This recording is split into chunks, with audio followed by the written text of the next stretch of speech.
Então, eu vou dando uma introdução aqui, Juliana e Laura, só para apresentar a sociedade, né, para o pessoal que está aí, né, que está chegando, né? Então, eu vou só apresentar, né, sejam todos bem-vindos, né? Eu sou Maria Cristina Mazzoni, sou diretora de Comunidade e Cultura da Sociedade Brasileira de Psicanálise, né? E é muito bom receber vocês aqui nesse nosso encontro, né? Que onde vai ser um encontro produtivo e cheio de reflexão sobre um tema, né?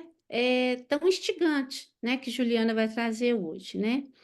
E para dizer a vocês que a comunidade de cultura de nossa sociedade, ele tem um objetivo de articular ações que estabelecem um diálogo entre a psicanálise e outras áreas do conhecimento, visando uma aproximação dos campos sociais e culturais em que somos inseridos com e além das ideias psicanalíticas. O nosso trabalho pretende expandir a psicanálise, inserindo cada vez mais na cultura, na comunidade em geral, criando práticas de estudos e reflexões que possam ultrapassar a clínica privada. Nosso interesse hoje, com esse espaço que denominamos de Precisamos Falar Sobre, é de abordar assuntos urgentes e incômodos, que precisam ser ditos, por parecerem óbvios, e que acabam por se tornar tabus e escondidos por fachadas de tranquilidade e descasos, passando despercebido por nós em nosso cotidiano. Então, para isso, hoje, né, vamos entrelaçar muitas facetas da nossa cultura, tá? Que influencia a estrutura e nos estrutura enquanto sociedade, com uma psicanálise mais contemporânea e mais humana, né, com a presença aqui hoje da Juliana Lang. E hoje aqui eu vou contar com o apoio, né, aqui da Laura, né, Laura Perdigão, que é uma candidata em formação pela nossa sociedade, e ela também faz parte da comissão de diretoria da a comissão de comunidade e cultura, né? Laura, então fica à vontade, Juliana. Boa noite a todas, né? Parece que o público é feminino mesmo. Boa noite a todas. Queria agradecer muito a Juliana por estar aqui conosco, né? A Juliana, ela é psicanalista, membro da Sociedade Brasileira de Psicanálise de Porto Alegre e do Centro de Estudos Psicanalísticos de Porto Alegre, onde exerce funções de transmissão. Ela é organizadora e autora do livro Analista Grávida e autora de Tempos Maternos, e também o livro do qual ela vai falar um pouco hoje, que é Transmissões do Feminino, que é esse livro aqui, onde está inserido o tema do nosso encontro hoje. Então, queria deixar a palavra com a Juliana, né, e agradecer mais uma vez a presença.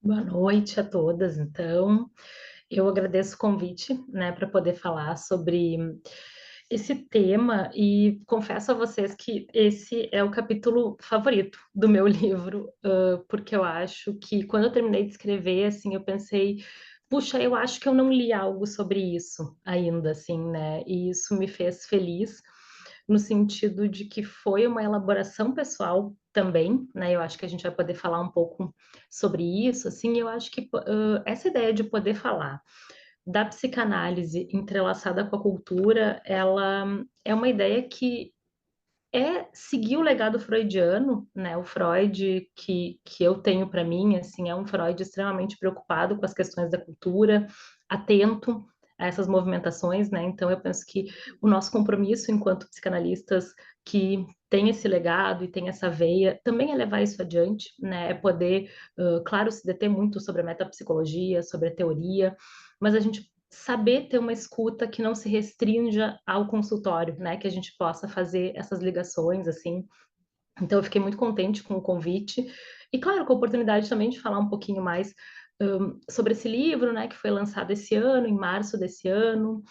E e acho que de alguma forma, assim, contar para vocês a história desse capítulo especificamente, porque ele remete à pandemia, e de alguma forma isso também vai aparecer um pouquinho com a relação, das inundações que a gente viveu aqui no mês de maio, no meu estado, né, no Rio Grande do Sul. Eu sei que tem algumas pessoas aqui que eu tô vendo que interagem comigo ali nas redes também, que são do Rio Grande do Sul, né. E aí, então, acontece que na pandemia eu sempre gostei muito de ler literatura, né, isso é uma coisa que me acompanha, assim, eu leio, com bastante rapidez até, então eu sempre consegui ler um volume grande de livros por ano. Só que durante os anos da minha formação, e eu fiz uma formação, no CEP e depois fiz a minha formação na Brasileira, então foram muitos anos envolvida com leituras psicanalíticas e, bom, acho que a maioria sabe, né, que é uma carga intensa de leitura, e a literatura foi ficando um pouco em segundo plano, assim, eu lia, claro, né, mas não tanto quanto eu gostaria. Na pandemia, com tudo fechado e a gente em casa, né, eu voltei com tudo a esse hábito da leitura, e eu comecei a ler muito, assim, e claro, que também um pouco maníaca, né, desesperada para para o tempo passar, para fazer alguma coisa com aquela angústia toda daquele momento, né. E aí, eu li um livro chamado Sweet Tóquio, que é da Giovanna Madalosso, talvez algumas de vocês, tenham lido, e eu telefonei para uma professora minha da faculdade, que é a Denise Hausen, e ela também lê bastante, e aí eu disse para ela: "Tu precisa ler esse livro". Porque um tempinho antes, ela tinha me indicado um outro livro chamado Canção de Linar, que também está presente, nesse capítulo, e ela tinha me dito: "Tu precisa ler esse livro". E aí a gente se troca muito, né, então, a gente começou a pensar, porque ambos os livros têm como enredo uma babá que comete alguma maldade com as crianças, que ela cuida, né. Um deles, isso está na segunda página do livro, então não é um spoiler, a babá mata as 2 crianças que ela cuidava como se fossem seus filhos, e era uma babá perfeita, que é o Canção de Ninar, e no Sweet Tóquio a babá, rapta a criança, né. E aí no meio disso a gente também leu um terceiro livro que está ali também nesse capítulo, que chama A Pediatra, que é da Andréa Del Fuego, que também é uma brasileira, e que não é uma babá, é uma pediatra, mas a gente associou um pouco com a ideia de que, bom, pediatra cuida de criança, né, e é uma pediatra nada convencional, que detesta crianças, né, ela é a Lorene tá rindo ali porque ela leu. O livro é muito bom também, são, esses 2 livros, tanto o Sweet Tokyo como a Pediatra, eles têm uma característica de ter um humor, assim, é uma coisa que me agrada muito também, né. O outro não, o outro é mais trágico mesmo. E essa pediatra, no fim das contas, acaba se apaixonando lá por um cara e se afeiçoa ao filho dele e também acaba raptando a criança, né. E o que a Denise, essa colega psicanalista, e eu, a gente ficou pensando assim: o que será que da literatura contemporânea, então, tá trazendo notícias para nós, né, essa questão dessas babás, então, malvadas, né. Será que elas carregam a ambivalência das mães, né, a ambivalência que nos constitui fica depositada nessas figuras? Essa é a nossa hipótese, né, então a gente fez, um evento para poder falar sobre isso, e depois nasceu esse texto meu, mas para chegar até lá, eu queria falar, um pouco sobre algumas outras coisas, assim, né, porque então eu comecei a pensar: "Tá bem, mas quem é essa figura, né, essa babá, essa figura enigmática?". Eu chamo de figura enigmática, pensando que ela é uma pessoa que ela adentra os lares brasileiros, né, ela é uma figura extremamente presente na classe média brasileira. Ela é sem dúvida um ícone remanescente do colonialismo, né, porque se a gente pensar, as babás, em sua grande parte, elas não são somente babás, elas também são pessoas que acabam fazendo tarefas domésticas, né. No livro da Giovanna Madalosso, ela usa uma expressão, assim, do exército branco, que o livro se passa no Rio de Janeiro, então são aquelas babás que ainda usam avental branco, né, e aí ela diz que na pracinha, então todos os dias ela passa por aquele exército, né, aquelas mulheres então operárias, né, que estão lá trabalhando. Tem um livro muito interessante também sobre isso, chamado Um Feminismo Decolonial, que é da Françoise Vergès, e ela vai falar com relação à pandemia, né, sobre as mulheres que abrem a cidade. Ela situa um pouco na França, mas a gente não precisa fazer um exercício muito grande para trazer para o Brasil, né, em que ela diz assim: "Bom, na pandemia, onde foi convocado a todo mundo que ficasse em casa, e a casa era o lugar mais seguro, tinha pessoas que não podiam ficar em casa, né, que quem estava na linha de frente, na área da saúde, e as trabalhadoras domésticas, as trabalhadoras que trabalhavam nas ferrovias, nos ônibus, né? Essas pessoas que abrem a cidade. Ela diz que são as pessoas que acordam antes de todo mundo, enquanto a classe média está fazendo o seu suco verde, ela faz essa ironia, né? E indo para aula de yoga, meditar. Tem gente que já está há horas lá na labuta, né? Abrindo a cidade para a gente poder passar. E aí ela vai fazer, claro, um recorte racial dentro disso, né? Da gente atentar quem são essas mulheres, né? Em geral, são mulheres racializadas, enfim. E aí fiquei pensando muito nisso, assim, nessa questão, né? Na pandemia, a gente teve um caso também muito emblemático, vocês devem lembrar daquele menino Miguel, no Recife, né? Que a mãe estava trabalhando, cuidando dele, e aconteceu, então, né? Dele acabar falecendo, enfim, uma coisa muito trágica e que expôs muito essa desigualdade, né? Enquanto uns ficam em casa, protegidos, trabalhando atrás do computador, outros têm que ir para o trabalho, e ao mesmo tempo uma frase que se diz assim muito com relação às babás, que ela é como se fosse da família, né? Isso é uma frase que se repete com alguma frequência, e esse como se é interessante, né? Porque me faz lembrar um pouco do estranho do Freud, né? Quando ele diz assim, então, do estranho familiar, né? É aquela pessoa que é muito familiar, porém não é da família, né? Como brincam na hora de repartir a herança, ela não é da família, né? Mas na hora desses cuidados e de uma série de coisas, ela participa de fato de uma rotina que é muito íntima, que é muito privada, né? E isso não acontece sem deixar marcas em todos os envolvidos. Então, uma das coisas que me interessou muito pensar é como é que a gente pensa a conflitiva edípica, por exemplo, né, diante dessa figura da babá, que é uma figura que ela abre zonas erógenas, né? Se a gente pensar que as babás, em geral, elas começam a cuidar das crianças desde muito pequenininhas, né? Bebezinhas, então existe uma troca corporal muito intensa ali nesse trocar fralda, às vezes dar banho, cortar a unha, alimentar, com certeza, né? Limpar uma boquinha, lavar a mão, uma série de coisas, depois quando vai ao banheiro, fazer a higiene. Então tudo isso, aconchegar, botar para dormir, fazer um carinho, né? Cantar uma musiquinha. A gente sabe que tudo isso são coisas de uma troca intensa para ambos os lados, né? Da parte do bebê, que mais passivamente recebe isso, mas também da parte daquele que dá esse carinho e que propicia esse cuidado, né? Então a gente teria que pensar nesse sentido que a babá é um outro elemento, para além de pai e mãe, que entra também como uma pessoa importante que deixa marcas bem primitivas, inclusive, né? E a gente vai vendo isso quando a criança vai crescendo e vai a partir da linguagem mesmo se expressando e muitas vezes vai falando coisas assim, né? Cantando músicas que não são músicas que a família escuta, por exemplo, né? E às vezes isso causa inclusive um desconforto, porque aí é depositado na figura da babá, então alguém que é menos erudito, né, menos letrado, que vai trazer o funk para dentro de casa, o sertanejo, né? Então, o quanto existe muitas vezes essa cisão entre os aspectos bons e positivos ficarem depositados para dentro da família, né, e os aspectos da sexualidade, da agressividade, daquilo que é considerado então menos intelectual projetado para fora, né?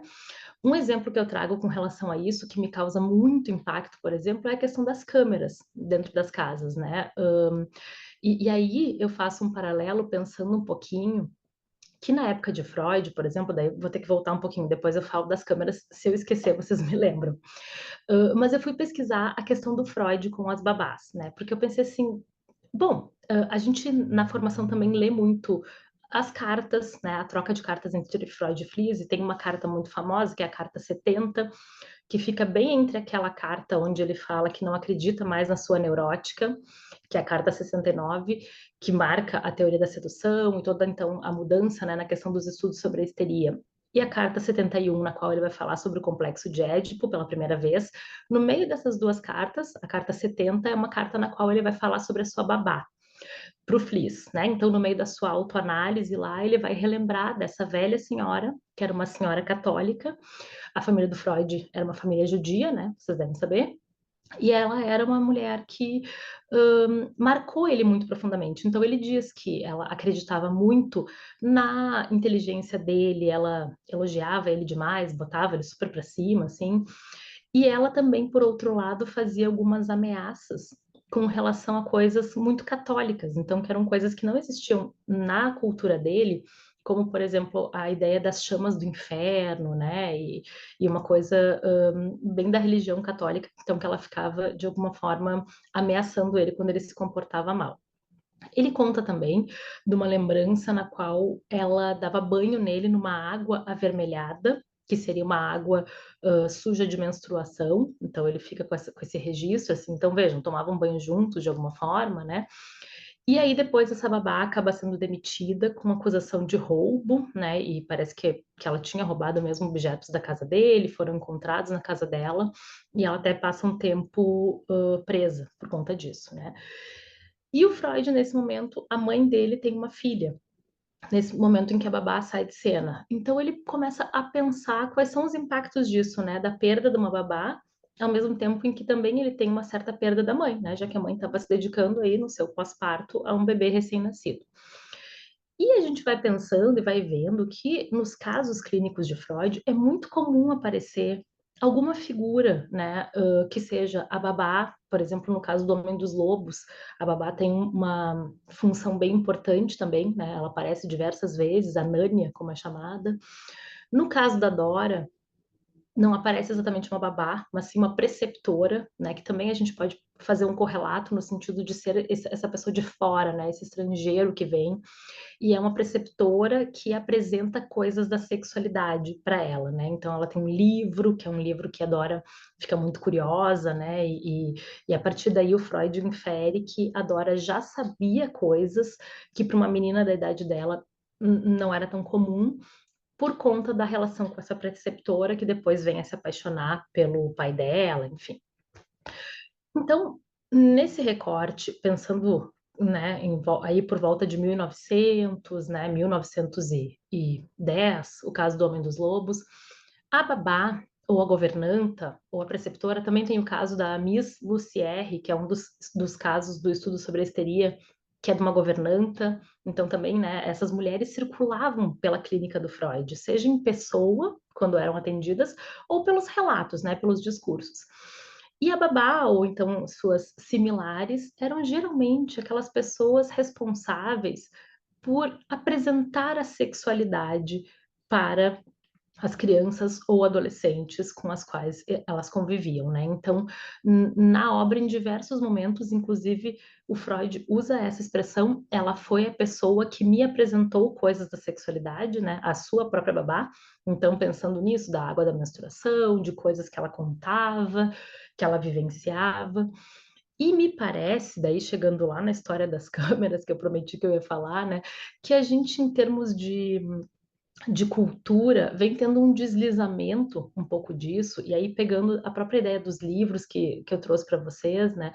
E que a babá fica representando hoje em dia não tanto mais essa ameaça do sexual, do abusivo, muitas vezes, dessa transgressão, mas por uma outra faceta que é uma questão mais do medo da violência, né? Porque quando se coloca uma câmera, o medo que se tem é de que a babá vá, então, cometer uma agressão, né, com relação à criança, nas escolas também, né? Muitas vezes, muitas escolas de educação infantil têm câmeras, enfim.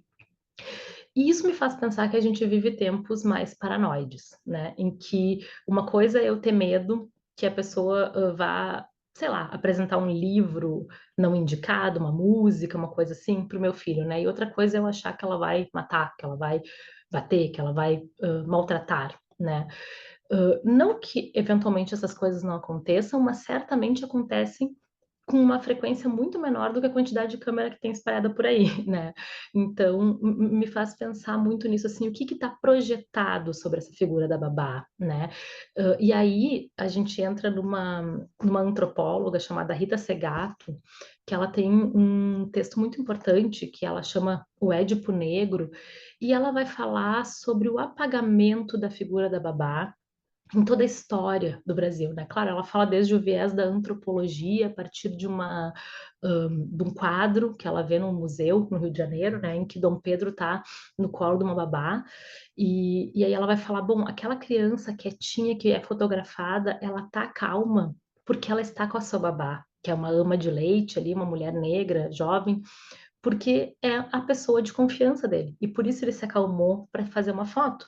que a gente sabe que uma criança pequena, ela fica muito inquieta para ficar horas ali sendo fotografada, né? Minutos, não precisa ser horas, né? Então, ela vai dizendo isso, assim, o quanto essas figuras, elas são apagadas das pesquisas, elas são apagadas dos discursos oficiais, né? Elas ficam numa espécie de bastidores, e aí, quando uma criança tem sucesso, tem ganhos, esses créditos são sempre, né, colocados nos pais, e muitas vezes são pais que convivem até muito pouco com essas crianças, né? Que quem se ocupa na prática mesmo, no dia a dia ali, são as babás, muitas até vivem ainda hoje, né, nos lugares onde trabalham, não só trabalham e voltam para suas casas, mas moram nesses lugares, né? Também, de novo, uma herança colonial, assim. E, e dentro disso eu trago também um documentário, que é um documentário muito bonito, assim, que é da Consuelo Lins, chamado Babás, do ano de 2010, e ela vai falar isso, assim, que quando ela foi fazer documentário em homenagem à babá, as babás que cuidaram dos filhos dela e também dos filhos da irmã dela, que foram pessoas que conviveram muito com a família, né? E ela se dá conta que ela tinha muito poucos retratos dessas mulheres com os filhos, né? Então, assim, são as mulheres que tiram as fotos da família, mas elas nunca estão na foto, né? Então, acho que esses retratos de raça, de classe, de gênero, a gente tem que pensar, né? Quem fica com o filho da babá para a babá cuidar do meu filho? Né? Como é que essa engrenagem acontece? Né? No documentário, inclusive, aparece isso, porque são entrevistas de babás, e uma delas conta que quando ela conheceu um rapaz e se apaixonou e falou para a patroa que ia casar, a patroa tentou de todas as formas fazer com que ela não casasse, né? Ela fala: "Não, mas acho que esse cara não é para ti, eu aumento o teu salário, tu vem morar aqui comigo", né? E faz uma manobra por medo de perder essa funcionária polivalente, né? Porque geralmente são mulheres que realmente elas vão ocupando uma série de funções e conseguem fazê-las com destreza, né? E acabam ocupando um lugar muito importante afetivamente também, sem dúvida, né? Mas do ponto de vista da funcionalidade de um lar e de mulheres que querem viver a sua vida também do trabalho e outras coisas, né? E de alguma forma contar com essas pessoas que possam se ocupar dos seus filhos, assim. Bom, isso era um pouquinho do que eu tinha pensado, bem a título de introdução, assim, né? São algumas das ideias que estão no texto. Tem uma pessoa, um psicanalista da minha sociedade, que é o Celso Goodfriend, que eu acho que vocês devem conhecer, algumas devem, né? E ele diz que a gente não pode falar tudo o que está no livro, porque senão as pessoas não compram o livro. E eu quero que vocês comprem o meu livro, né? Porque é importante para mim que vocês leiam. Então, pensei em trazer algumas ideias iniciais para a gente também poder conversar, queria ouvi-las, né? Não, e uma última coisa que eu queria fazer também uma ligação, pensando então nesse momento que a gente está vivendo aqui no Rio Grande do Sul, né? A gente, como vocês devem saber, no finalzinho de abril, no começo de maio, a gente, desde então, está vivendo um momento muito delicado e um momento único, assim mesmo, que a gente até não tem muitas palavras para descrever, né? Porque foi uma coisa, está sendo uma coisa muito difícil, tanto que eu estava conversando ali com a Maria Cristina e com a Laura comentando, né? Bom, desde as coisas até, por exemplo, a gente está sem aeroporto, né? E vai ficar até o final do ano, no mínimo, sem aeroporto aqui em Porto Alegre, um aeroporto internacional, né? Que submergiu e que, enfim, ainda não encontramos uma outra saída. Mas isso é o de menos, né? A questão que eu queria trazer para a gente falar sobre esse tema é o quanto, novamente, nessa situação, as pessoas mais atingidas foram as pessoas mais vulneráveis, né? Então, muitos de nós tiveram as suas funcionárias, as suas babás, com uma perda total, né? De ter perdido absolutamente tudo nas suas casas, enquanto a gente não foi atingido praticamente, né? Ficamos 15 dias sem água, foi horrível. As escolas fechadas, porque sem água, né? Não tem como fazer, sem luz, muito tempo também. Houve perdas, né? Algumas pessoas tiveram perdas também nos seus lugares de trabalho, mas em geral, os bairros mais bem situados, digamos assim, não foram tão atingidos, né? E as pessoas que moram nas periferias tiveram uma perda de tudo, né? E perder tudo que compõe o seu lar e ter que jogar fora todos os móveis conquistados com muito suor e muito trabalho, é uma perda de subjetividade imensa, né? Então, eu acho que quando a gente vê isso acontecer dentro da nossa casa, na casa da pessoa que cuida com tanto carinho dos nossos filhos, é impossível não pensar mais uma vez no quanto a gente deve para essas mulheres, né? E da importância de realmente poder resgatar esse lugar, da gente poder falar dessas questões raciais, essas questões de desigualdade, para que a gente possa assinalar, então, essa figura que é enigmática, porque o afeto também é enigmático, né? Porque a sexualidade infantil, essas marcas libidinais são enigmáticas, mas é uma figura que tem que sair da sombra e tem que poder ganhar protagonismo. Então, eu acho que inicialmente era isso que eu queria trazer, assim, e escutar um pouquinho vocês também.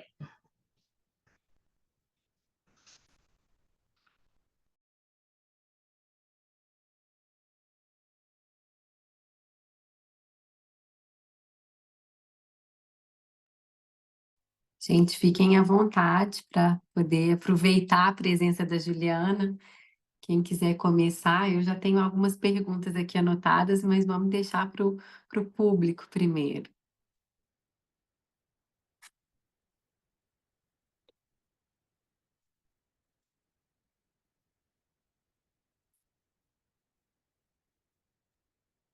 Posso começar, Laura? Claro, claro, Cris. Enquanto isso, o pessoal pensa aí um pouquinho, né, gente? Mas, o Juliana, eu acho que eu li, né, o seu texto, o seu livro, e, e assim, quando você foi falando, né, foi pipocando coisas aqui, até, como eu disse, do nosso cotidiano, né, que a gente vê toda hora, né? E eu fiquei aqui, uma coisa, né, que eu até anotei aqui, com essa frase que a gente escuta assim, ela é quase da família, né? Ela é quase da família. E vira uma confusão de línguas, né? E vira uma confusão de línguas, né? Esse quase da família. Então, ela se sente também da família, né? Ela também é da família. Então, aparece essa confusão que ela é quase da família, mas ela não é da família. Então, você dando o exemplo aí de Freud, né? Esse membro quase da família também vai tomando posses, né? Porque ela é considerada quase da família. A confusão de línguas aparece aí, né? É, E aonde é o momento que fala, não, você não é da família, né? É a hora que é, eu entendo essa fala num processo de diminuir, né? Uma responsabilidade social, né? Para abrandar uma responsabilidade daquele profissional que você está trazendo aí, que ele é tão importante, né? Para aquela família, para aquela criança, ela é um profissional que está lá, né? E dá até abranda, né? Uma própria responsabilidade com aquele ser humano que está ali, né? E envolve muito essa questão que eu também coloquei, né? Essa questão do gênero, né? E a questão da raça, né? Então, isso também me traz, né, muitas reflexões sobre isso. Eu queria que você pudesse expandir um pouco isso aí para nós.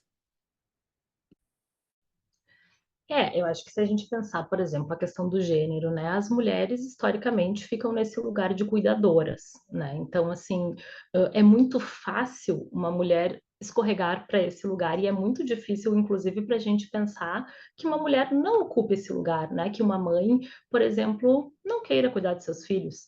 Até recentemente eu li um livro que eu indico muito, que eu gostei demais, chama As Abandonadoras, é de uma jornalista espanhola e ela vai fazer uma pesquisa sobre mulheres que foram mães famosas e anônimas. Então tem ali a Ingrid Bergman, Gala Dali, Doris Lessing, né, escritoras ou enfim mulheres famosas, atrizes, e também mulheres anônimas que renunciaram à maternidade, né? Mulheres que tiveram filhos e que deixaram seus filhos aos cuidados das avós, dos pais, enfim, não tiveram contato na criação desses filhos, tinha um contato muito esporádico. E ela vai fazer uma pesquisa, porque ela esclarece, é muito legal, né? Porque ela já se apressa em esclarecer no prefácio que ela é mãe, que ela não foi abandonada pela mãe dela e que ela não abandonou os filhos dela. Então, assim, a pesquisa dela não é, né, por alguma coisa de elaboração pessoal, assim, sempre é, a gente vai dizer, forçando a barra, mas enfim, né? O que ela está dizendo é que ela ficava muito intrigada. Como é que uma mulher faz esse caminho, né, de ser mãe e renunciar a isso? E ela vai falar lindamente, assim, sem julgamento, mas uma das coisas que aparece, na maioria dos casos que ela coloca ali, é que houve um momento em que essas mulheres tiveram que escolher entre a profissão e a maternidade. E em décadas passadas, né, vamos fingir que era só em décadas passadas, ficou quase impossível conciliar e elas fizeram essa opção pelo trabalho, né? A grande maioria dos casos que ela traz ali. Pelo menos foi assim que eu li esse livro. Mas então acho que tem essa questão, né, que a Cristina coloca assim, do cuidado, isso é algo também que é pensado muitas vezes de uma forma desvalorizada financeiramente. Se a gente for pensar, exceto a medicina, a grande maioria das profissões do cuidado são de maioria feminina e não são profissões historicamente bem remuneradas, né? Terapia ocupacional, fisioterapia, nutrição, professores, técnicos de enfermagem, são profissões ocupadas por mulheres e que a gente imagina muitas vezes que fazem também um pouco por amor, né? Que tem uma vocação, um dom, a gente romantiza isso, que é uma forma de pagar mal também, né? Tem a economia do cuidado aí, se a gente for pensar. Acho que também a escola é um exemplo que eu adoro dar, assim, porque se a gente for numa escola de educação infantil, daí pensando bem que o cuidado, quanto menor é a criança, ele é muito mais ativo, né? É mais físico, a gente tem que ficar mais de olho também. Uma coisa é uma escola de ensino fundamental ou ensino médio, requer outras capacidades, mas uma escola de educação infantil, então, 0 a 6 anos, bebês, crianças pequenas, da porta para dentro, mulheres, geralmente jovens, porque também tem que baixar no chão, né, limpar a fralda, isso e aquilo. Da porta para fora, homens, né? Na portaria fica um homem, na segurança fica um homem. Então, se a gente pensar o público para os homens, o privado para as mulheres, né? Então, dentro de casa, cuidando de crianças, babás, mulheres, de preferência mães, que já tenham exercido esse cuidado e já saibam como fazer, né? E um dado relevante também para a gente pensar é que a grande maioria das babás no Brasil não tem carteira assinada e não tem os seus direitos assegurados. Então, são trabalhos que também são precários em vários níveis, né? Porque se essa mulher se acidentar, se adoentar, se for demitida, ela fica sem um resguardo e ao mesmo tempo em que ela está lá cumprindo essa função diariamente na casa, né, de quem ela trabalha, de quem a emprega. Então, acho que são muitas camadas mesmo para a gente ir pensando, assim, né? É uma invisibilidade, né? Ela fica quase que transparente ali, né? Sem direitos, sem presença, sem espaço, né? É uma coisa que, né, é importante, mas não é importante. A Jucimar está com a mão levantada. Jucimar. Boa noite, gente. Juliana, pessoal, quando eu te ouvia falar, eu fiquei pensando um pouco também sobre. Eu não consegui encontrar muito bem o termo, não é perverso, talvez seja cruel. É, Quando você diz a essa figura que ela é quase da família, é como se você estivesse fazendo uma concessão, querendo assim, eu te dou um pedaço, você não vai não, você é quase da família, você fica aqui. Então, assim, subliminarmente, é reconhecido o valor e a importância dessa pessoa. Por outro lado, fazer essa figura sair de um lugar de objeto para ser sujeito é também para esses pais e mães é, estarem face a face com uma incapacidade deles próprios de ocuparem esse espaço. É como se eles fossem ceder parte desse protagonismo para essa figura. Então, assim, não deixa de ser cruel, porque tanto é o caso que você contou, que a pessoa arrumou um parceiro e tentou ser convencida de que não era a pessoa. Então, eu fico pensando muitas vezes quão cruel é esse mecanismo. Eu acho que sim, né? Eu acho que a gente tem que pensar em duas linhas. Acho que essa, certamente, em vários momentos, até de uma crueldade mesmo, de uma dificuldade de reconhecimento, né?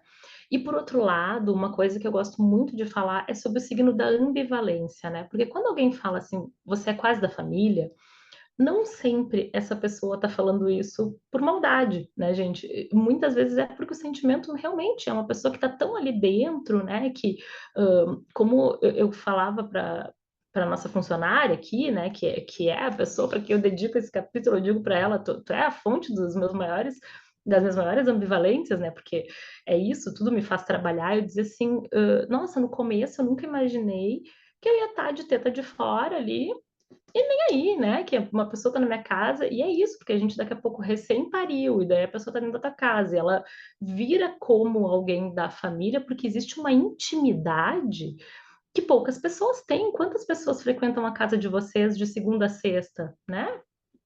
Diria que, salvo algum familiar muito próximo, então realmente vai se configurando uma relação de proximidade que ela vai borrando um pouco os limites, né? E por isso a questão da lei, por exemplo, dos encargos trabalhistas, ela é tão importante, né? Para que isso possa dar bordas para essa relação que frequentemente ela pode mesmo escorregar para um lado ou para o outro, né?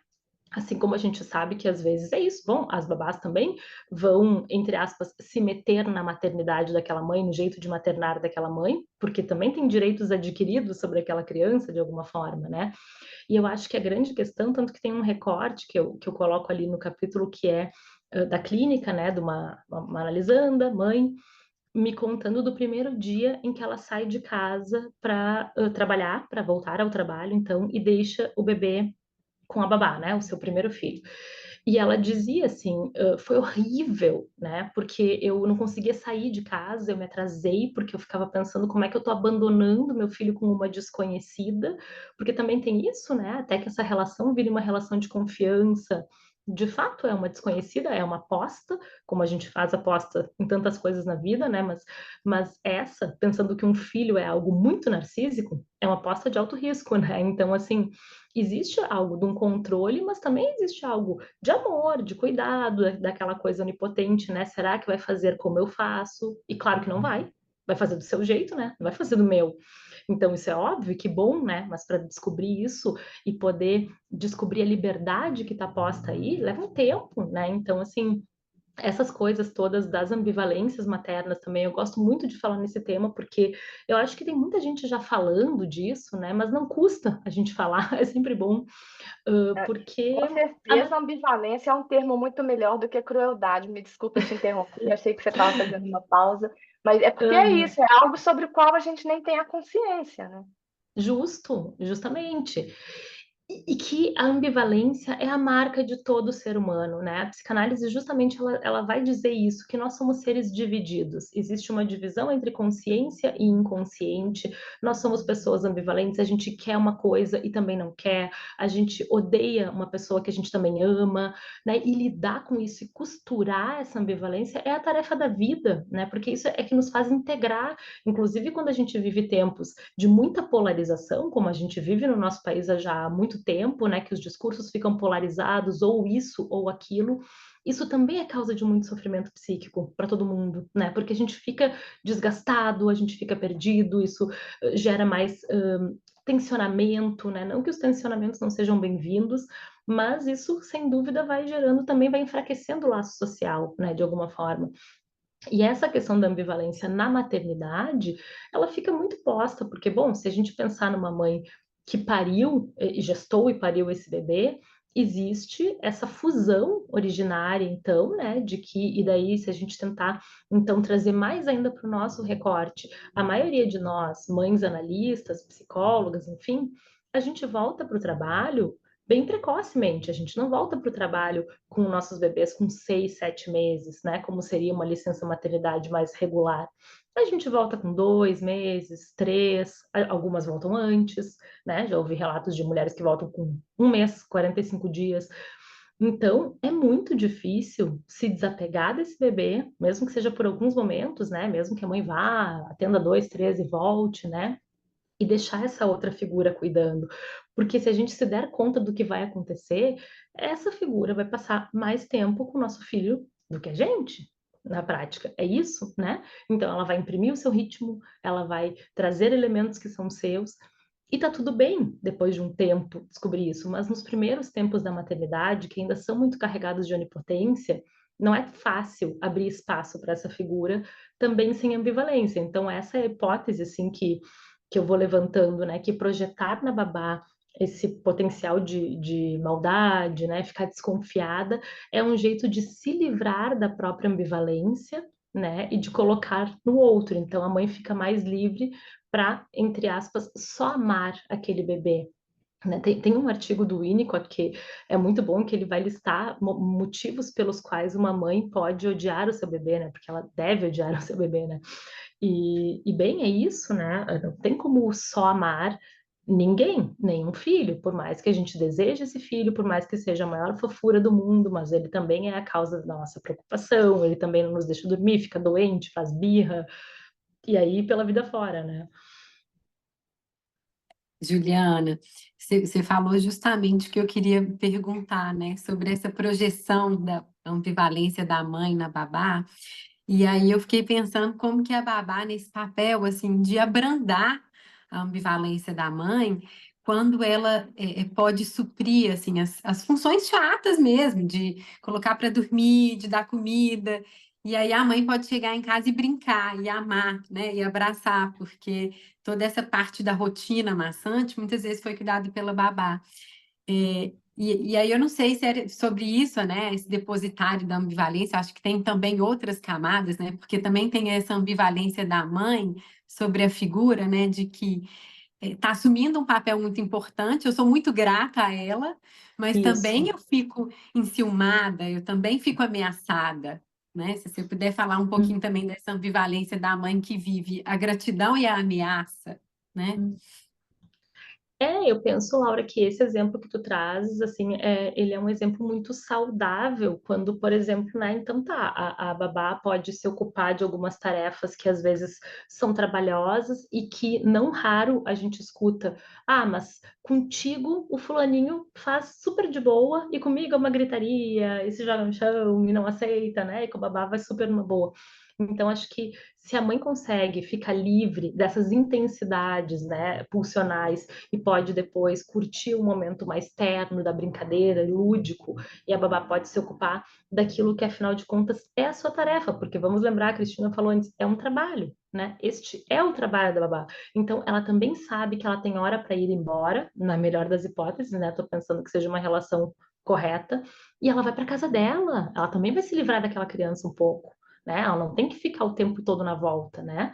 Ela vai poder voltar para sua casa, ter a sua família, seu marido, sua esposa, sua vida, seu baile, o que ela gosta de fazer, sua novela, né? E aí é a hora dos pais também se ocuparem. Então, eu acho que nesse caso, onde existe uma divisão que seja, sei lá, na falta de uma palavra melhor, eu vou dizer justa, adequada, esse é o melhor dos mundos, né? Porque aí cada um pode ocupar o seu papel de uma forma menos ameaçada e ameaçadora, assim. Mas claro, né, que aí se a gente está falando de ambivalência, acho que entra justamente isso, assim, ao mesmo tempo em que eu sou muito grata e eu espero que a babá seja a melhor babá do mundo para o meu filho, porque eu quero que ele seja bem cuidado. Se ela for a melhor babá do mundo, ele às vezes vai me chamar pelo nome dela, né? Ele vai dizer que a comida dela é melhor que a minha, ele vai querer às vezes brincar com ela no final de semana e pedir para ligar para ela no final de semana pelo vídeo. Isso aí não são casos hipotéticos, né? Eu tô falando bem de quem sabe do que tá dizendo.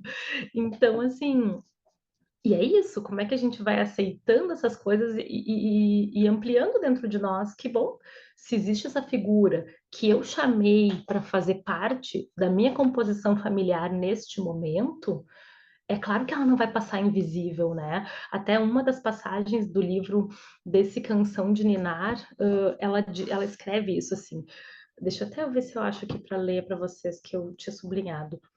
Louise, que é o nome da babá, ela diz assim, tinha a melhor característica de uma trabalhadora doméstica, parecia invisível. Então é isso, né? Ela coloca em palavras esse desejo, assim, seja eficaz, seja maravilhosa, mas seja discreta e não toma muito espaço para eu não me sentir ameaçada, né?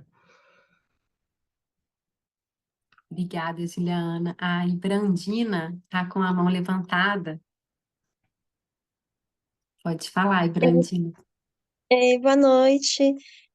Tô chegando por aqui agora, eu não conheço a obra e tudo, mas ouvindo vocês falar, me remeteu ao livro da Grada Quilomba, né, que também tem um diálogo com a psicanálise, né? Ela é uma psicóloga, né, uma mulher negra, de Portugal, né, no livro Memórias da Plantação, episódios, né, de racismo cotidiano, ela fala, né, que a mulher negra é esse outro do outro, né, que você olha para ela enquanto mulher e você olha ela, né, enquanto negra, né, nesse outro do outro, e aí quando fala, assim, sobre essa questão, né, de ser quase da família, tanto para babá quanto para empregada doméstica, né, o quanto que tem disso, né, desse imaginário escravocrata mesmo, né, do cantinho da empregada, do quartinho, né, ser a nova senzala, é, e sim, né, é um discurso incômodo, né, olhar para isso, porque é muito mesmo, né, se você tem uma visão escravocrata, né, o ser quase da família é para reduzir direitos trabalhistas, né, é para não olhar como profissional, né, e quando fala dessa projeção, a Grada Quilomba, ela fala muito da projeção do branco sobre o negro, né, que o branco, ele captura as pessoas negras na África, traz para né, para as Américas e tem medo de que o negro lhes roube alguma coisa. Mas só que os negros foram sequestrados. Então, a mulher negra, né, que trabalha ali como babá, como empregada doméstica, ela também é sequestrada de seus filhos. Né? E aí tem um imaginário de projeção aonde ela vai tirar alguma coisa, né?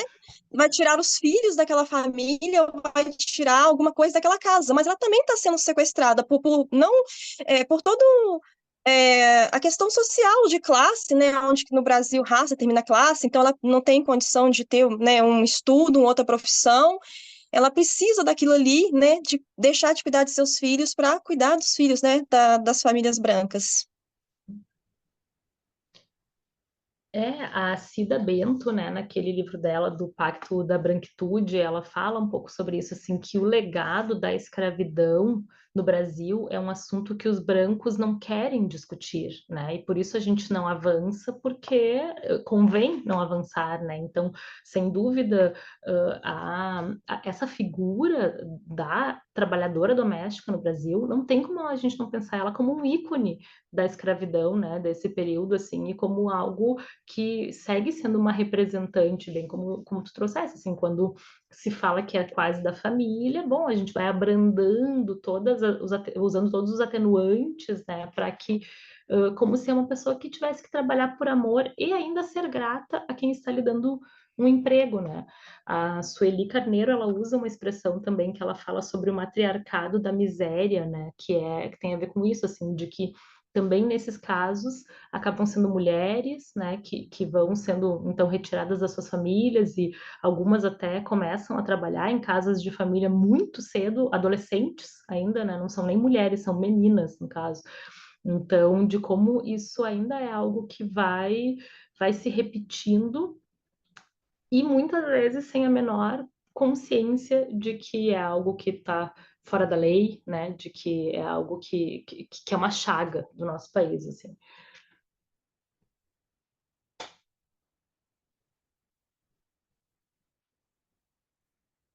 Parece que a Amanda fez uns comentários.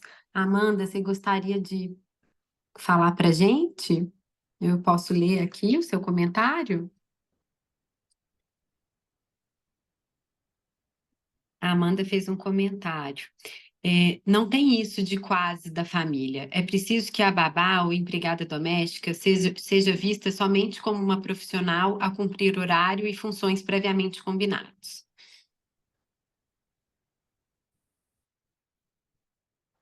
E agora eu lembrei de uma outra questão também que está aqui no capítulo, que é quando o Freud vai falar sobre a babá dele, então, nessas cartas, né, que eu estava comentando com vocês ali no período da autoanálise, ele também conta de um momento, porque ele está às voltas com a questão da sexualidade infantil, né? Então era isso que estava ocupando ele, da etiologia da histeria, né? Então ele já tinha pistas de que a histeria ela tinha algo a ver com a sexualidade, e aí ele, a princípio, imaginava, então, que ela era fruto de uma sedução por um adulto, né? Um abuso, um assédio, enfim. E em um segundo momento, ele vai introduzir também a ideia de fantasia. E aí ele está justamente nesse momento, então, né, pensando sobre essas coisas, e ele vai falar da babá, e depois ele conta na mesma carta, essa carta 70 que eu tinha comentado, sobre um episódio no qual ele viaja com a mãe e ele vê o corpo da mãe nu, que eu imagino que para a época devia ser uma coisa assim bastante inusitada, né, pela forma como ele coloca, e pela repressão que a gente sabe também que existia na época. E as palavras que ele usa nessa carta, ele usa matrem e nudam, em latim. E isso é muito curioso, né? Porque também faz a gente pensar nessa interdição que o corpo da mãe fica colocado, assim, né? E no tanto de idealização, a ponto dele usar expressões em latim, que ele não usa ao longo da carta.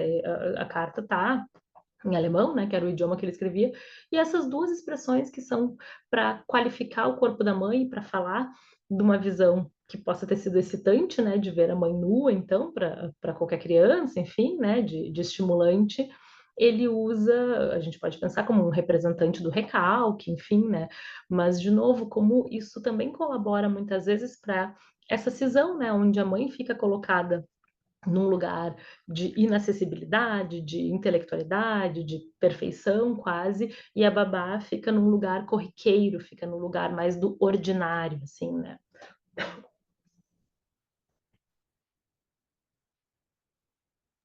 Mais uma vez cumprindo esse papel, né, de depositário da ambivalência, né? Hum.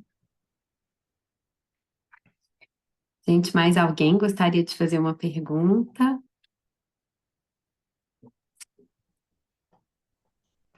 Eu tô com o microfone aberto, eu vou aproveitar aqui a Juliana, enquanto vocês estão tímidas, né, pensando aí sobre essa discussão.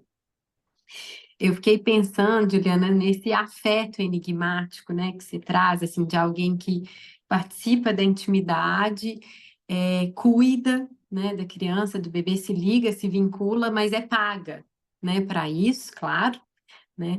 E aí, puxando sardinha aqui para nós, né, para nossa profissão, né, como analistas, que a gente também talvez tenha esse afeto enigmático, né, que também representa esse papel do cuidado, de participar de uma intimidade, né, mas que é paga. Só que a gente não tem esse atravessamento da classe, né, essa diferença gritante social, né, da raça, do gênero, né, muitas vezes sim, mas não da classe, né? Então, não sei se você pode falar um pouquinho assim dessa comparação, fugindo um pouco do tema, né? Mas desse afeto enigmático. Eu achei muito interessante essa forma como você colocou. Não, eu acho que a tua comparação ela é excelente, e nem foge do tema, né? Porque eu acho que ela está super dentro, assim, porque se a gente pensar na complexidade da transferência, né? O quanto a gente sabe que a transferência ela é de uma intensidade muitas vezes arrebatadora, né? Se a gente pensar na transferência erótica, então como o expoente assim disso, né? De daqui a pouco imaginar estar apaixonado pelo analista, o quanto a contratransferência também é algo forte, né? O quanto a gente pode sonhar com nossos analisandos, né? A gente sente coisas, a gente se comove, se irrita, se atrapalha às vezes, né? Então, assim, eu acho que isso tudo tem a ver com esse caldeirão pulsional que as relações de muita proximidade elas favorecem, né? O Bion que dizia que todo encontro entre duas pessoas é uma tempestade emocional, né? Então, eu acho que se a gente pensar do ponto de vista de uma babá e de um bebê, de uma criança, sem dúvida, né? Assim, do quanto que brota dali. E no nosso fazer também, que também é pago, né? E também tem uma coisa interessante, porque a criança, ela quer ser a preferida da sua mãe, E os nossos analisandos, eles também querem ser o nosso analisando preferido, eles sempre vão nos endereçar uma demanda de amor, a qual a gente tem que frustrar, né? E essa demanda de amor vai aparecer de várias formas. Ah, negociar o valor, me dar o horário que eu quero. Ah, hoje está chovendo, posso fazer online? Né? Eu tô doente, posso não pagar essa sessão? São vários os chamados, né? E a gente tem que estar muito atento para não cair nisso sem pensar o que a gente está fazendo. Só que a gente tem uma coisa muito favorável a nós, que a gente está no nosso lugar, né? É o analisando que vem até a nossa sala de análise, que a gente montou do jeito que é confortável para nós, com a luz que eu gosto, com a poltrona que eu gosto, da cor que eu gosto, com os meus objetos pessoais. E a babá, ao contrário, ela sai da sua casa, que é o seu lar, o seu conforto, e ela vai, então, adentrar o lar de outra família, né? Então ela também está desalojada nesse momento, tendo que seguir algumas cartilhas ali, né? Então eu acho que tem uma comparação que é bem possível até um certo ponto, e de outro a gente já encontra algumas diferenças, né? Mas que essa demanda de amor do analisando e que o pagamento da mesma forma, vejam que interessante, né? Porque assim como na relação com as babás, né, e as patroas, os patrões, o pagamento entra como uma regulação dessa relação, como um separador, né, de que sim, como acho que a Amanda colocou ali, né, no chat, é uma relação profissional, embora vá ter afeto, assim como a gente também, a gente torce pelos nossos analisandos, né? É claro que a gente não vai ficar ali na sessão direcionando, óbvio, mas lá internamente a gente torce para que eles consigam se dar bem, consigam o que desejam, né? Mas o dinheiro é um separador, ele organiza, ele cria bordas, contornos, né? E por isso é tão importante também a gente poder falar sobre essas coisas e tanto na nossa formação, né, um tema que eu gosto bastante também de pensar sobre essas questões relativas ao pagamento, assim como nessas relações de trabalho, né, que elas sejam pautadas pela lei e pelo pagamento justo, né? Ô, Juliana, também vou aproveitar, né? Eu acho que eu fiquei muito com a palavra enigmática, mas agora começou a me fazer um sentido que esse enigma, não é? Que aparece na relação, né? Até de uma relação saudável ou adoecida, né? O enigma que nessa relação vai haver ali algo de um desconhecido mesmo, né? Que pode ter todas as consequências possíveis. Quando você foi falando aí, né? Eu também tive, né? Veio aqui a lembrança, né? Hoje meus filhos são grandes, eu também tive pessoas assim fantásticas que participaram muito da minha vida junto com meus filhos e eles assim hoje nós temos um ótimo convívio. Mas me fez lembrar dessa relação respeitosa, sabe? Dessa relação, acho que de verdade, de verdadeira, algo que acontece de forma verdadeira. Ou se ela não for assim, ela vai ser de uma forma adoecida, né? Então, eu acho que o enigma, né, que causa, né, é a relação, é o que está entre, né? É o que acontece nessa dupla. Quando você está falando dos pacientes e a gente está falando dessas relações tão íntimas que vai vir alguém de fora, né, e vai participar, você da vida delas, e quanto elas vão participar da nossa vida, né? A vida dessas pessoas também entram na nossa vida, né? Sim. As pessoas também trazem histórias, né? Como na minha história, pessoas assim que viveram, né? Aqui e a gente foi vivenciar coisas deles lá. Da mesma forma que eles vinham para o aniversário dos meus filhos, nós íamos para o aniversário dos filhos dela, né? Então nós éramos convidados do mesmo jeito, sabe? E a gente sentia também que era do mesmo jeito que ela era convidada. Ela era um momento de convite.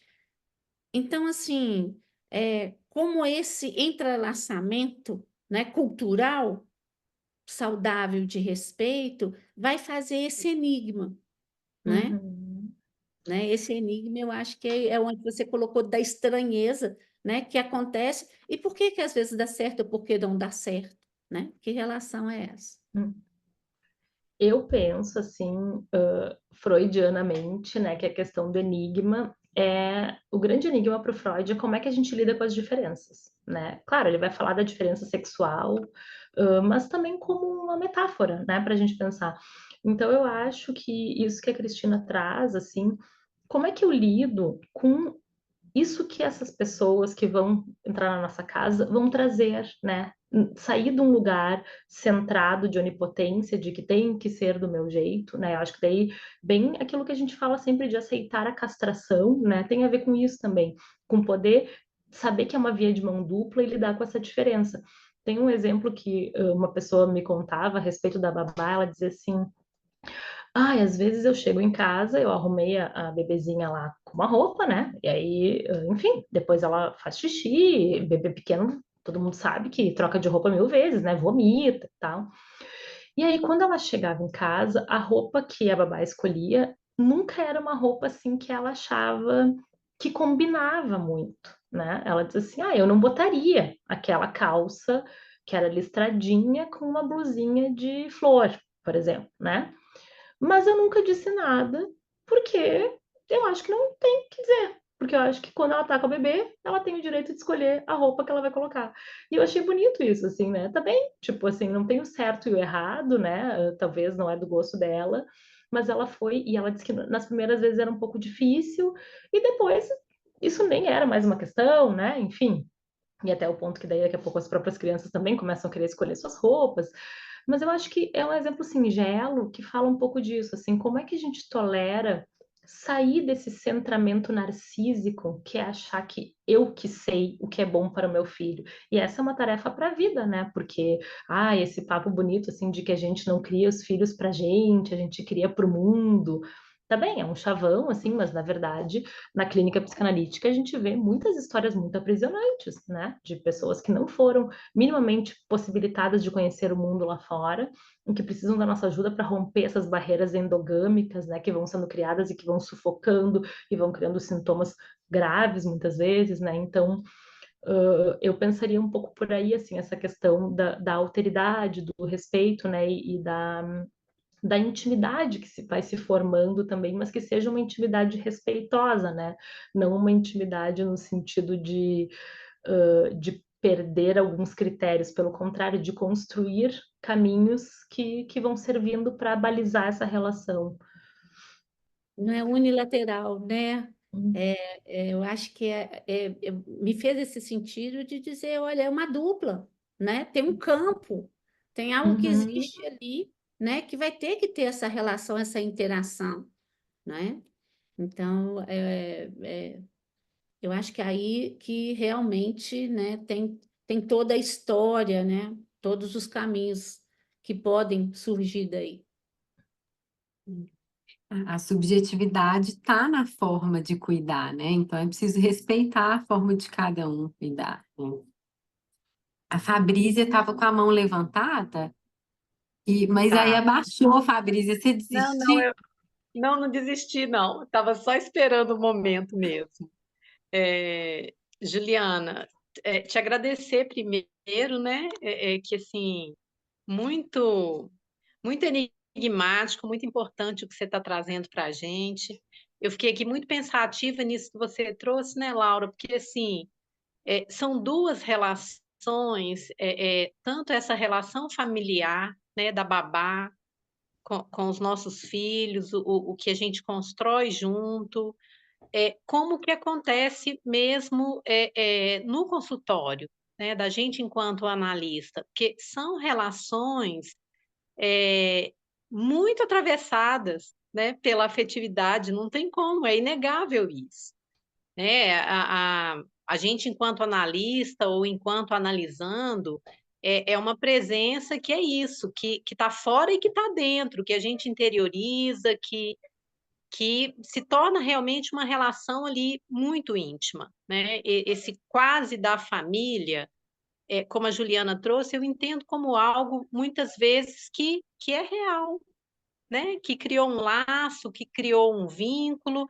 e assim, da mesma forma que o setting, ele modula a relação que vai se estabelecer, né, o contrato que é firmado com o paciente e até a quebra desse contrato, né, eu fico pensando que é o mesmo processo que precisa acontecer na relação que você estabelece com aquele que está privando da sua intimidade dentro da sua casa, né. Pode ser sim um quase da família, mas com todos os direitos trabalhistas, né, honorários, tudo muito bem delimitado, né. Então, assim, a afetividade, eu não penso que ela possa vir, para quebrar, né, algo que é extremamente necessário, que é a garantia dos direitos, tanto de um lado quanto do outro, né, mas que ela pode permear aí a relação de um jeito, eu acho que muito tranquilo e muito suave, né. Se houver essa delimitação, como a gente sabe que existe, no set analítico. Porque se a gente pensar no setting analítico, né, a nossa função não é dar neutralidade, porque isso seria impossível, né? Então, assim, Sim. a partir do momento em que eu escolho um endereço para colocar o meu consultório, eu já não estou sendo neutra, porque que ele é no Moinhos de Vento, não é na Zona Sul, não é não sei onde, né? Então, assim, tudo, a cor que eu uso para me vestir, se eu passo batom, se eu não passo, se tem um cheirinho na sala de espera ou não, são vários elementos que vão passando. Agora, a nossa função analítica de poder abrir mão do que a gente deseja ou espera para alguém e sustentar o lugar da abstinência, isso sim é o nosso lugar e nos custa caro, porque muitas vezes a gente escorrega, tropeça, depois, né, volta para o lugar, assim. E aí, por isso a gente tem o setting, então, e tem todo um aparato aí para nos sustentar, né? Da mesma forma que penso que essas relações também, como a Fabrícia diz, elas são mediadas por muito afeto, e tem que ser, né? Porque Sim. é claro que essas mulheres vão se apegar muito a essas crianças e vice-versa, né? Então, existe uma relação realmente bonita de ver, que ela vai se construindo e vai criando um dialeto próprio, né? E vai tendo suas coisas muito íntimas e privadas, né? E ao mesmo tempo tem essa outra dimensão, que é a dimensão que vai poder também, como se fosse justamente fazer um setting desse trabalho, né? Por onde ele pode se desenvolver.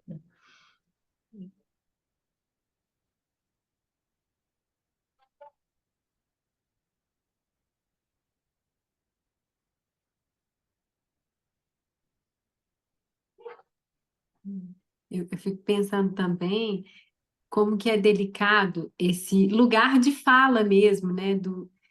Como se fosse da família, porque sou eu falando como a contratante, não como a contratada, né? E aí eu fico pensando como que será que a contratada se sente com essa colocação, né? Como que é para ela, né? Esse como se fosse, né? Como você disse, na hora de dividir a herança, esse como se fosse da família não entra, né? Na hora de fazer uma viagem para o exterior, esse como se fosse não entra, né? E ao mesmo tempo a gente não pode esquecer, né, pessoal, que sempre que existe uma relação de trabalho, existe uma relação de poder colocada aí, né? E existe um tensionamento implícito. Então, assim, do ponto de vista da contratada, a contratante é a patroa, né? Então, por mais que. Opa, desculpa aqui. Por mais que exista uma relação afetiva, e sem dúvida existe também, existe uma relação de patrão e empregado, né? E isso é inevitável que vai gerar em alguns momentos. Eu me lembro de uma amiga contando assim de uma situação de férias, por exemplo, né, em que a família queria tirar férias num período e a funcionária queria tirar férias em outro, por causa do trabalho do marido também, né, que era. E aí, como é que se resolve isso, né? Porque para aquela família, ela tirando férias naquele período causava toda uma bagunça, né, em função de férias escolares do menino, nananã, tal. Então, tem tensionamentos que são colocados aí também, né? Não é só amor e gratidão, então tem coisas que são da ordem da realidade, que, de novo, a gente pode comparar com o nosso trabalho, né? No pagamento. Ah, daí a hora do pagamento. Teve um mês que teve 5 semanas em vez de 4. Ah, esse mês não estava preparado para isso, né? Foram 10 sessões em vez de 8, ou na hora do reajuste, né? A gente vai fazer um reajuste, o analisando não gosta, não, mas esse ano eu não vou poder, né? Porque teve enchente agora, né? Então não é o momento, ou não sei o quê, né? Enfim, tem tensionamentos que são inerentes a essa relação profissional, quando é uma relação profissional, e todas, né? Bom, nem vou falar das amorosas, mas assim, das profissionais tem tensionamentos que têm a ver com essas relações de poder, com relações de trabalho, faltou, tá de atestado, como é que é isso, como é que isso impacta lá na família, né? Quem é que vai tomar conta dessa criança nos dias que a babá não puder? Então tem toda uma relação que ela é complexa por diversos olhares mesmo, né?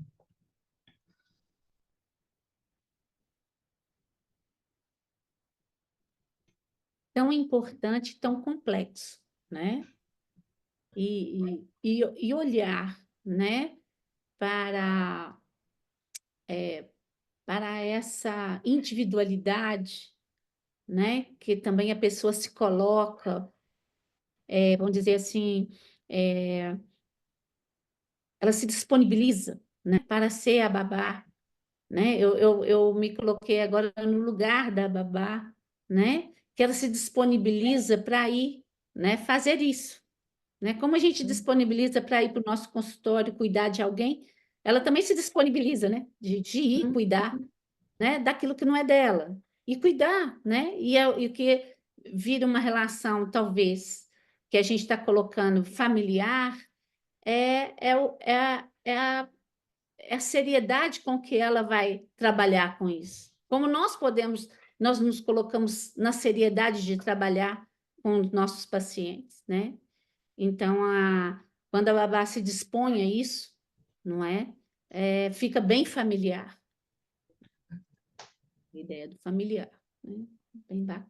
E essa ideia do Freud do estranho familiar, ele sempre salienta isso, né? Que o familiar, ele, por um lado, pode ser confortável, porque aquilo que nos é familiar nos gera um conforto, né? De algo que é conhecido, que então não desperta a princípio tanta angústia, mas por um outro lado também pode ser muito assustador, justamente por ser familiar e por ficar daqui a pouco muito próximo do objeto incestuoso, né, que é essa mãe, então tem essa dupla vertente, assim, né, por isso ele diz, é estranho, é familiar, é uma coisa que é de casa, a gente usa essa expressão, inclusive, não sei se aí também, mas aqui no Sul muito, né, quando uma criança, um bebê, faz tempo que não vê alguém, ou a gente coloca no colo e a criança não fica muito bem, a gente diz assim, ele tá te estranhando, né? Sim. Uma expressão que. Então, isso também é muito curioso, né? Assim, o estranhamento que alguma coisa nos causa. Sim.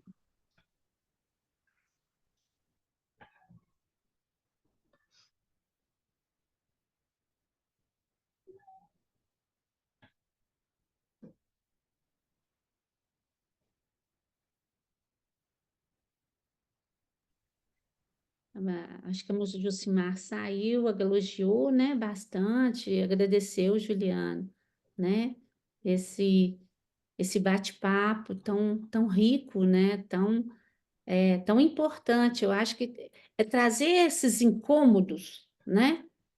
Eu acho que as pessoas não estão prontas. É difícil falar de algo que é tão óbvio, né? E tão incômodo também, né? Às vezes a gente fica meio impactado, como se aquilo está tão próximo da gente, né? Está tão do lado, e a gente acaba nem percebendo, né? Assim, por exemplo, o porteiro, que a gente passa do prédio todo dia, a gente não sabe nem a blusa que ele usou, né? Às vezes aquela faxineira, né, da onde a gente trabalha, a gente nem deu bom dia para ela, né? Quando você citou as babás, né, que é um exército, a gente nem olhou para o rosto delas, a gente só viu as roupas brancas, né? Vem esse lado da branquitude, né? Que coloca o outro é, é, à parte, né? À parte, A, né? a É um exército invisibilidade, também, né, que a a Juliana invisibilidade, traz. né? Então, a gente coloca também coisas que estão tão próximo e que a gente, às vezes, nem pensa, nem olha, né? A gente esquece de dar um parabéns, né, para a babá, que é aniversário dela. Qual é a data do aniversário dela, né? Se no Natal, né, que a gente faz? Convida ela para sentar na mesa, sei lá, o que você faz? Às vezes é tão do lado, né, que vira um desconhecido também, né, da gente. E eu acho que esses temas que vêm, né, e vai trazendo esses pensamentos, é para criar raiz mesmo, é para a gente dar vazão a essas ideias, né, a gente fazer uma ampliação, né, para fora da nossa clínica, né? Precisamos de ver o outro, né? Precisamos de reconhecer, né, a existência, né, do sujeito, da pessoa enquanto sujeito, né? E isso está tão perto da gente, né? Como até a Cristina, a Brandina, né, que eu chamo ela de Cristina, ela colocou, olha, às vezes fica ali tão arraigado em algo que foi estruturado, né? Tão estrutural, né? É algo que a gente traz de raízes, passa de geração em geração, a gente vai escutando isso com uma certa banalidade, né? E a gente não vê, né, a importância de uma figura, né, que é a babá na nossa vida, né, as pessoas que estão ali trocando com a gente ou com outras pessoas a vida, né? Que é uma coisa bem estrutural. Então, a gente entra em vários campos de discussão, né, Juliana? E a gente encerrando hoje, né, com essa discussão, com essa possibilidade de abrir caminhos mesmo, né? Sim, eu fico muito contente que a gente possa ter reunido um número de pessoas interessadas em poder falar sobre isso e que certamente cada uma de nós sai também com várias inquietações e com vontade de debater isso em outros círculos, né, para que a gente possa seguir fazendo também esse papel de tirar da invisibilidade e conferir o lugar de sujeito, que obviamente é mais do que merecido, né, assim, poder, não conferir, porque esse lugar ela já tem, né, mas poder não fazer força no sentido contrário, né, de apagar, da gente poder realmente trabalhar por uma visibilidade merecida e reconhecida, né? Poder colocar a luz em todos esses aspectos, né, em todas essas camadas, porque a necessidade a gente vive na pele mesmo, né? Assim, a necessidade desses profissionais a gente reconhece. Agora, todas essas outras camadas que precisam ser pensadas, né, e que são incômodas, né, num outro lugar de fala, né? Queria agradecer muito a Juliana, eu queria ouvir assim por horas, né? Essa riqueza dessa conversa. A Juliana, ela fala da maternidade, da ambivalência, do feminismo, ela fala de gênero, ela fala de classe, ela fala dessa invisibilidade, né? E tudo isso, gente, Maternidade, né? maternidade, é um tema muito falado por ela, inclusive, vou mostrar de novo os livros dela. Essa conversa nossa, né? Ela escreve maravilhosamente, né, no texto aqui no terceiro capítulo desse livro, que é o Transmissões do Feminino. E também tem outro livro dela, que é o Tempos Maternos, Reflexões de Corpo e Alma. Então é tudo isso, fica o gostinho aí para poder experimentar as obras da Juliana e agradeço imensamente a sua disponibilidade de estar aqui com a gente essa noite. E a todas vocês, né, que se dedicaram para poder ouvir e conversar e refletir sobre esse assunto delicado, incômodo, né, e necessário. Obrigada, pessoal. Muito bom ouvir esse sotaque mineiro, é muito gostoso. Vamos estar aqui com vocês. Obrigada, Nós que Juliana. agradecemos, Juliana, né? E até uma próxima vez, tá? Você com certeza deixou a gente aqui instigado com outros textos seus, tá? Eu agradeço a todos, né? Boa noite, obrigada, Laura, né? Obrigada a vocês, né? Por terem ficado e até uma próxima vez. Em agosto a gente tem um próximo encontro aí, né? Importante também, tá? Um beijo, gente. Tudo de bom para vocês. Beijo.